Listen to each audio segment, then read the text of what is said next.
Quiero contarles una anécdota bastante triste y cómo estos gobiernos utilizan los relatos y cómo manipulan a la gente para desviar la información. Resulta que yo hace 4 años fui beneficiado con el subsidio de mi casa ya, lo que me permitió tener y adquirir vivienda propia, cosa que hubiera sido imposible sin este subsidio, puesto que la adquisición de vivienda en Colombia actualmente está muy difícil, sobre todo a la clase de trabajadora que vivimos de uno o dos salarios mínimos a la cual yo pertenezco. Resulta que yo estaba mostrando las fotos de mi vivienda que adquirí gracias a ese subsidio a una compañerita de trabajo, pues a todos allí en el trabajo. Y una de ellas me decía que estaba intentando adquirir la casa, pero había sido imposible, pues el subsidio de mi casa ya no lo están dando. Realmente era una ayuda para las personas menos favorecidas. Esta compañerita con mucho esfuerzo, que yo sé que trabaja bastante y que se gana un salario mínimo, intentó buscar casita y no pudo.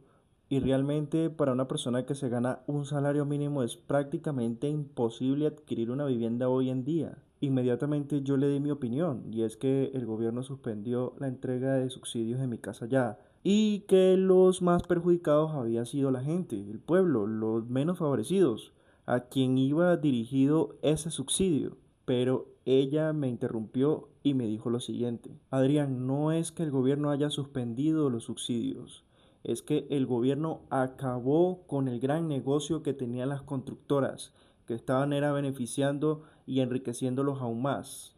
Y yo le respondí: ¿cómo así? Y mi reacción fue decir: ¿cómo es eso posible? Ciertamente las constructoras dejan de recibir ese recurso, pero la única perjudicada eres tú, y no solamente tú, sino las personas menos favorecidas. ¿O es que tú crees que los grandes constructores se quebraron? ¿O es que tú crees que los grandes ricos están llorando? Pero déjame decirte una cosa, el que perdió la oportunidad de tener su casita fue la persona menos favorecida. Y es que vemos cómo este tipo de relatos en serio calan entre la gente y no se dan cuenta que los perjudicados son los pobres, no los ricos. Bueno, es que así hicieron con el aumento del combustible, que era porque los pobres no usaban tanto la gasolina. Un gobierno que no ha tenido políticas donde promueva la vivienda propia a los sectores más humildes. Pero hay algo que se ha hecho bien y que ha calado entre la gente y eso lo debo de reconocer. Y es vender el relato de ese odio de clases y ese odio al rico, donde ellos te terminan perjudicando, te quitan subsidios y tú te sientes victorioso, mientras tú sigues estando en esa situación de vulnerabilidad. Amanecerá y veremos.